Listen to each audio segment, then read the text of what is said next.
Graça e paz a todos. Amados, vamos dar uma aqui estudada sobre o nosso proceder cristão, sobre lei e graça, que faz uma comparação ao casamento. Isso é ótimo para nós percebermos como nós temos caminhado com Cristo. Vamos aqui nos ater ao que diz Romanos capítulo 7. Uma comparação com o casamento. Romanos capítulo 7.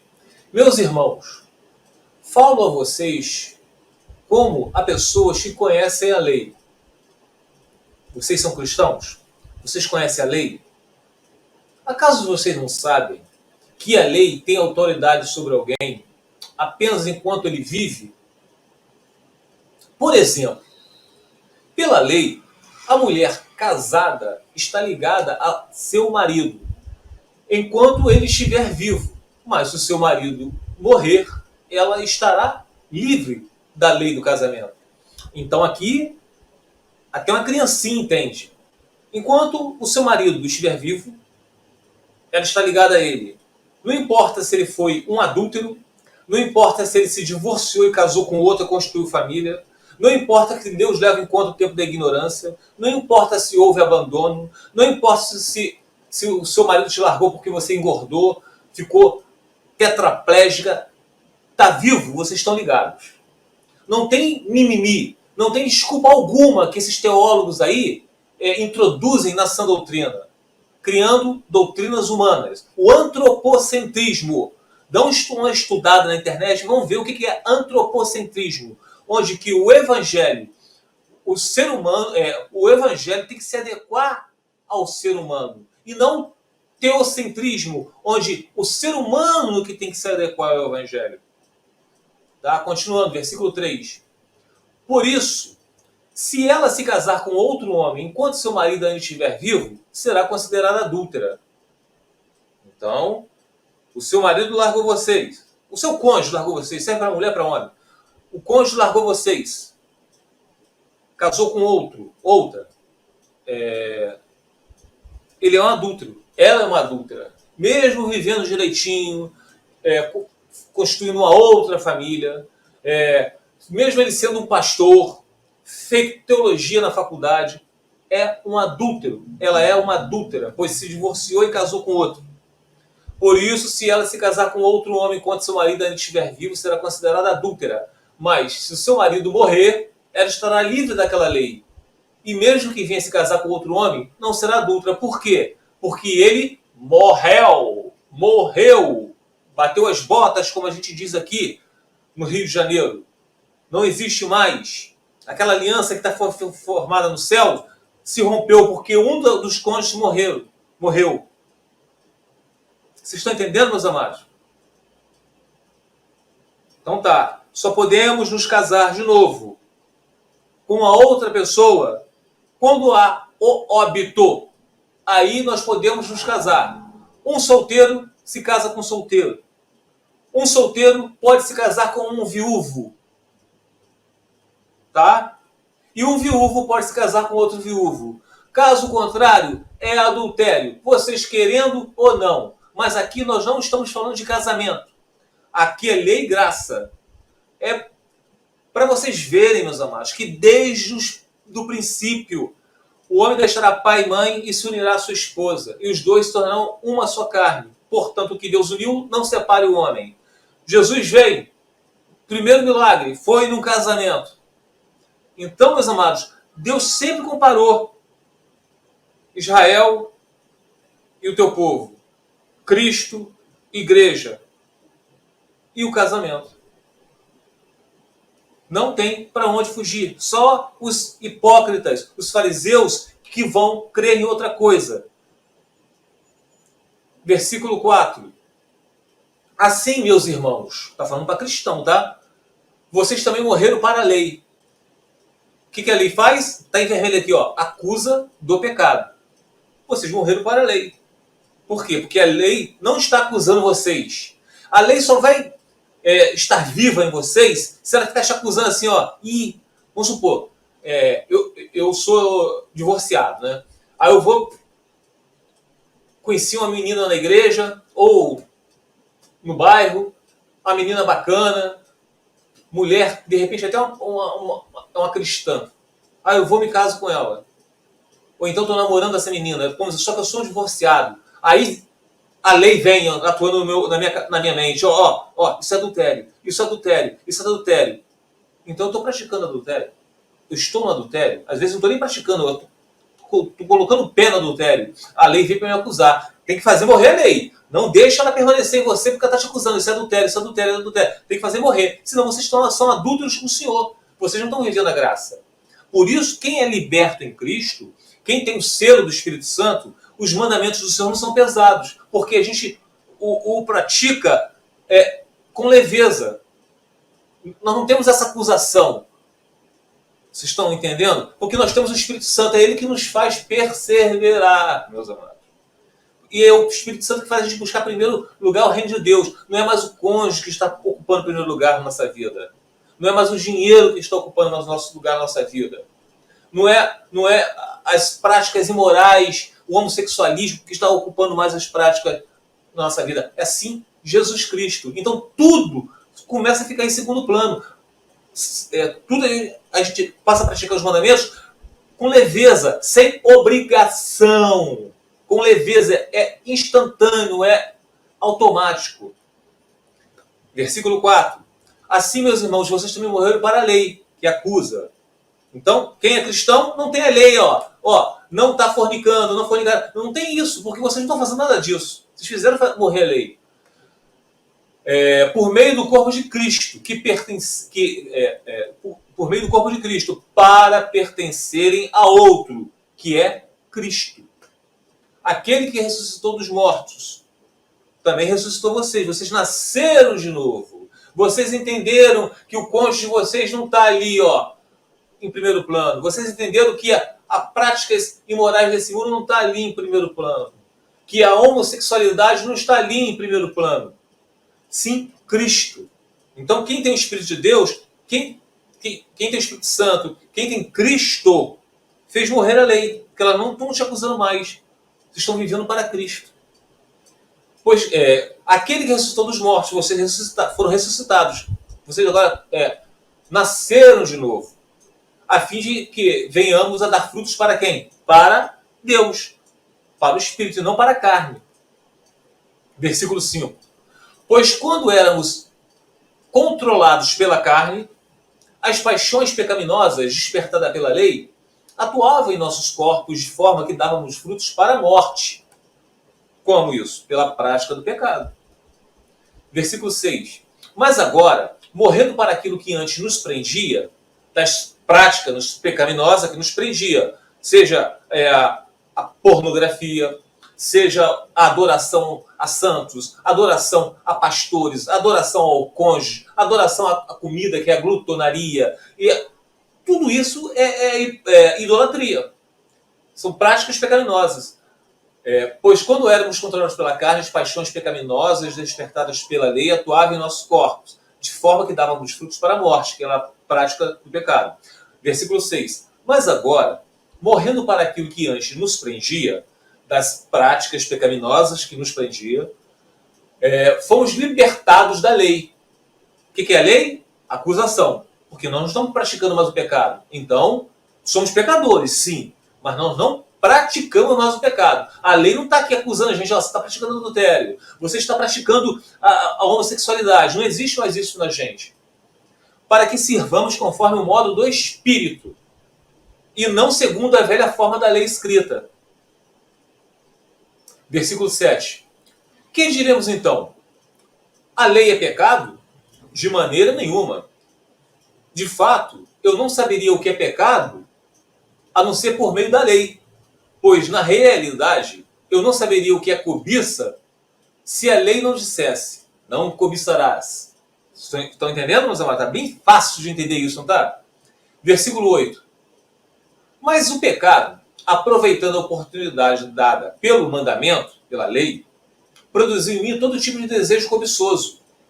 Aí eu coloquei aqui, exemplo disso, Mateus 5, vamos lá, Mateus 5, versículo 28, diz o quê? Vou ler para vocês aqui, ó. Vou achar para vocês aqui, ó. Mateus. Ó. Mateus 5, versículo 28.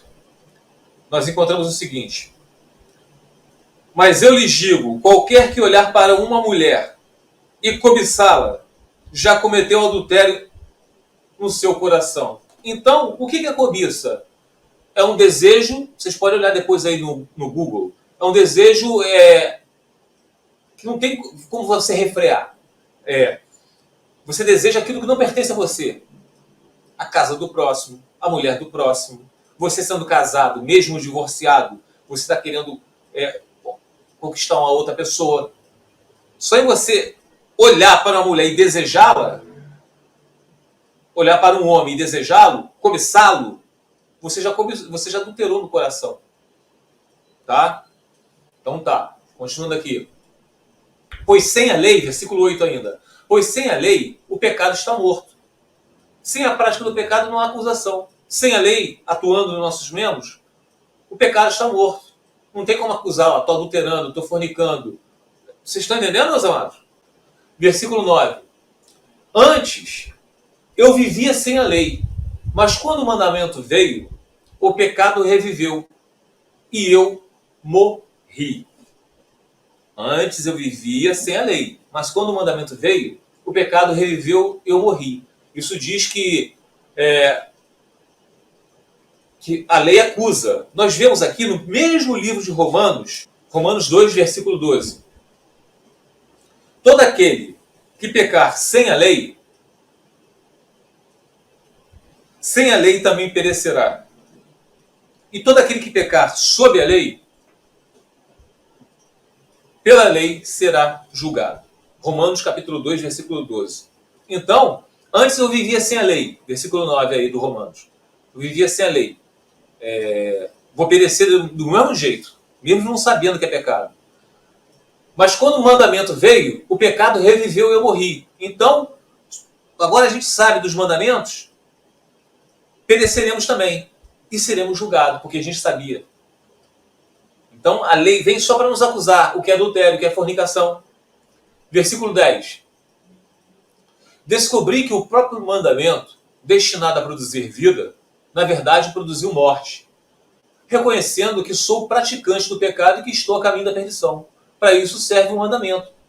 Não é para nós somos salvos porque a gente obedece mandamentos. Os mandamentos são a consequência da nossa salvação.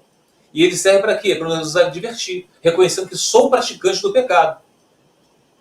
Não adulterarás. Existe esse mandamento. Se a gente está adulterando, o mandamento está acusando a gente. E ele serve para advertir a gente. Versículo 11. Pois o pecado, aproveitando a oportunidade dada pelo mandamento, enganou-me e por meio do mandamento me matou, porque o pecado gera morte. De fato, a lei é santa e o mandamento é santo, justo e bom, porque diverte do pecado. Versículo 13. Então, o que é bom se tornou em morte para mim? De maneira nenhuma. Mas, para que o pecado se mostrasse como pecado, ele produziu morte em mim por meio do que era bom, que é o mandamento. Ele é bom porque ele adverte, mas ele produz a morte, ele não salva, não liberta. De modo que por meio do mandamento, ele se mostrasse extremamente pecaminoso. Ele mostra o quanto a gente é pecaminoso. Quando a gente olha, se a gente está adulterando, a gente olha, não adulterarás, eu sou um adúltero. Sabemos que a lei é espiritual. Eu, contudo, não sou, pois fui vendido como escravo ao pecado. Aqui nós colocamos o quê? Já nascemos pecadores, escravos do príncipe desse mundo que é Satanás. Nós podemos ver também no Romanos 3, como eu botei aí, versículo do 10 ao 12, que diz o seguinte: como está escrito, não há nenhum justo, nenhum sequer. Não há ninguém que entenda. Ninguém que busque a Deus. Todos, eu, vocês, todos, se desviaram, tornaram-se juntamente inúteis. Não há ninguém que faça o bem, não há nenhum sequer. Todos se tornaram injustos. Por isso que nós, que temos o selo do Espírito Santo atuando em nossos membros, Nós temos que entender o quê? O cônjuge que se divorciou, o cônjuge adulterou, está com outro, me enganou. Amados, se nós não perdoarmos, nós não teremos nossos pecados também perdoados. Isso é sinal que nós não temos o selo do Espírito Santo. Aquele que é cristão autêntico, não estou falando de teólogo, que é um mero teólogo que fez a faculdade. Não estou falando de cristão raso, não. É aqueles que são religiosos, não. Estou falando que tem o Espírito Santo. Tem que se atentar para o perdão. E perdoar o cônjuge não é ele lá, você cá, não. Não existe isso. Somos uma só carne. O perdão de um parente, o perdão de um amigo, tudo bem. É você entender que ele lá, você cá, mas vocês são cônjuges. Senão vocês vão estar repudiando ele no íntimo. Ah, eu não guardo mais raiva do meu marido que me largou. Ou da minha esposa que me largou. Mas ele lá, eu cá, porque eu estou vivendo muito bem sozinha. Não. Vocês têm que conviver juntos. Juntos. Vocês têm que entender isso. Jesus quer intimidade com a igreja. Vocês estão entendendo, meus amados? Não sou eu quem está falando aqui. É a palavra. Então, vamos lá. Versículo 15 agora. Não entendo o que faço, pois não faço o que desejo, mas o que odeio. Por quê? Porque é o escravo do pecado. E se faço o que não desejo, eu admito que a lei é boa. Por quê? Porque a lei é boa? A lei não liberta, mas ela acusa, ela nos adverte. Neste caso, não sou mais eu quem o faz, mas o pecado que habita em mim, que é Satanás. 18. Sei que nada de bom habita em mim, isto é, em minha carne. Porque tenho desejo de fazer o que é bom, mas não consigo realizá-lo. Porque todos somos criaturas de Deus. Temos o desejo de fazer o que é bom, mas a gente não consegue realizar porque pecado habita na gente, é o Satanás. Versículo 18. Sei que nada de bom habita em mim, isto é, em minha carne, porque tenho desejo de fazer o que é bom, mas não consigo realizá-lo. 19. Pois o que faço não é o bem que desejo, mas o mal que eu não quero fazer, esse eu continuo fazendo. É a prática do pecado, continuo fazendo. Ora, versículo 20. Se faço o que eu não quero, já não sou eu quem o faz, mas o pecado que habita em mim, Satanás. Eu botei uma observação aqui, que a gente escuta muito disso por aí, de excelentes pregadores até. Muitos alegam que a falta de vergonha na cara não nos dá o direito de acusar o diabo, que nem tudo é o diabo. Quem nunca escutou isso? Muitos cristãos falando, você tem mania de botar tudo a culpa no diabo. É falta de vergonha na cara de vocês, quando adultera, seja o que for. Aí eu coloquei aqui acrescentando. Isso mostra que estão totalmente errados. Mas sim, tudo que está fora da vontade de Deus, dos planos de Deus, está nos domínios do diabo. Então, se vocês não estão praticando a justiça de Deus, vocês são filhos do diabo. A palavra diz, existem aqueles que são os filhos de Deus, que praticam a justiça de Deus, e aqueles que são filhos do diabo. Tá? Versículo 21. Assim encontro esta lei que atua em mim. Quando quero fazer o bem, o mal está junto a mim. Pois no íntimo do meu ser tenho prazer na lei de Deus. Existem muitas pessoas dentro de igrejas assim, que no íntimo do ser eles têm prazer na lei de Deus. São pastores, são pessoas que têm um poder na palavra, falam com eloquência, se emocionam com louvores, são cantores de gospel. A gente vê o Rodrigo Silva, um homem excelente, fala muito bem, fala vários idiomas, é teólogo, antropólogo, tem tudo de pólogo, é doutorado em tudo. Vê Augusto Nicodemos, Hernando Dias Lopes, mas são pessoas que aceitam o segundo casamento. Vocês estão entendendo, meus amados? E continuando aqui. Assim como esta lei que atua em mim quando quero fazer o bem, o mal está junto a mim. Pois no íntimo do meu ser tenho prazer na lei de Deus. Mas vejo outra lei atuando nos membros do meu corpo, guerreando contra a lei da minha mente, tornando-me prisioneiro da lei do pecado, que atua em meus membros. A pessoa ainda não está liberta. Miserável homem, eu que sou, quem me libertará do corpo sujeito a esta morte. Quem? Quem libertará? Quem é? Que graça é essa? 25 agora. Graças a Deus por Jesus Cristo, nosso Senhor. De modo que, com a mente, eu próprio sou escravo da lei de Deus, mas com a carne, da lei do pecado. É a guerra espiritual, meus amados. Por isso que vocês não podem lutar com a carne. A nossa luta não é contra a carne, sim nas regiões celestiais. É buscando a Deus em primeiro lugar e a sua justiça. E todas as outras coisas lhe serão acrescentadas. E terminando agora, vamos falar no livro de Timóteo, 1 Timóteo, capítulo 1, versículo do 8 ao 10. Fala sobre falsas doutrinas. Preste atenção. Versículo 8. Sabemos que a lei é boa, se alguém a usa de maneira adequada. Eu botei uma observação aqui. Como podemos usar a lei de maneira adequada? Podemos usá-la para servir como advertência, para saber se estamos em alguma prática pecaminosa. Para isso serve a lei. Poxa, não adulterarás. Eu não estou adulterando. Então eu fiz a lei morrer. Vocês estão entendendo, meus amados?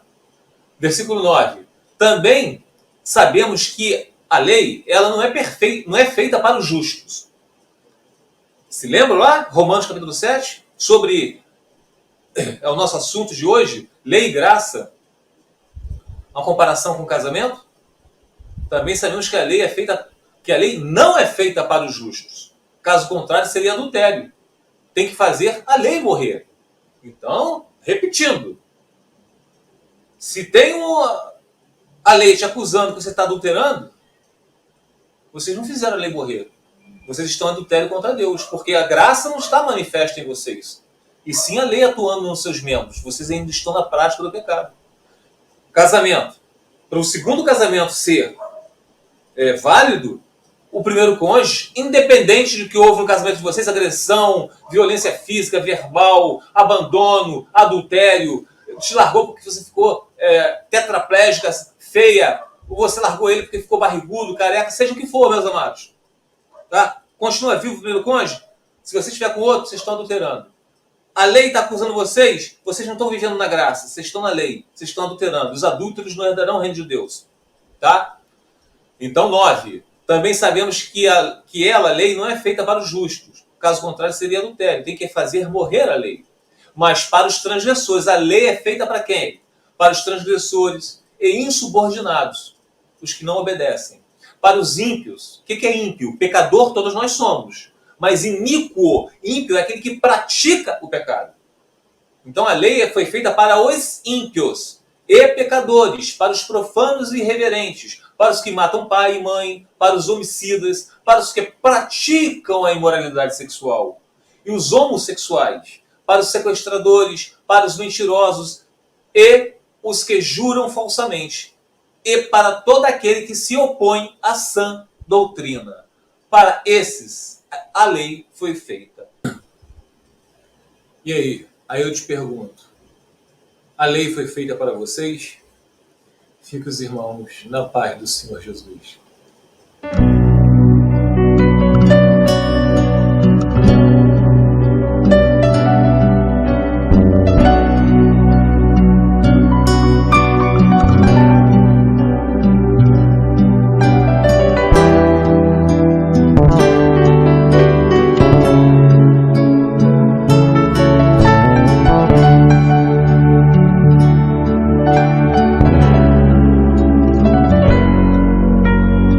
תפילה למשה איש האלוהים אדוני מעון אתה היית לנו בדור בדור בטרם הרים יולד ותחולל ארץ ותבל ומעולם עד עולם אתה אל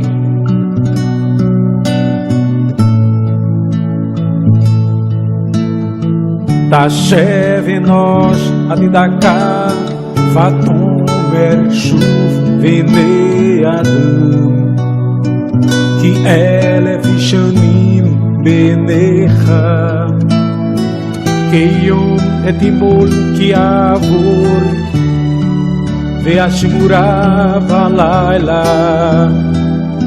זרמתם שנאיו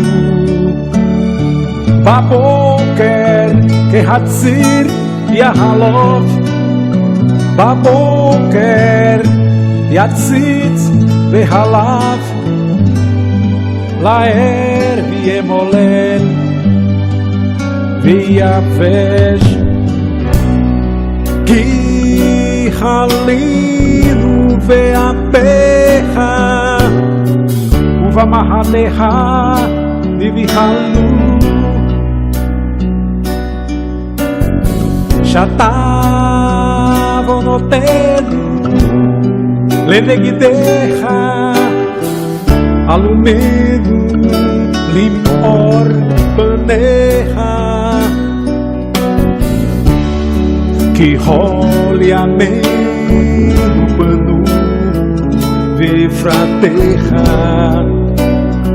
כי לינו שנים המואגת ימי שנותינו וחים 70 שנה ואם בגבורות 80 שנה ורוחבם עמל באבן כי גז רישי ונעופה מי יודע עוז אפיך וכיר עתיך עברתך למנות ימים כיהודה ונביא לבד חוכמה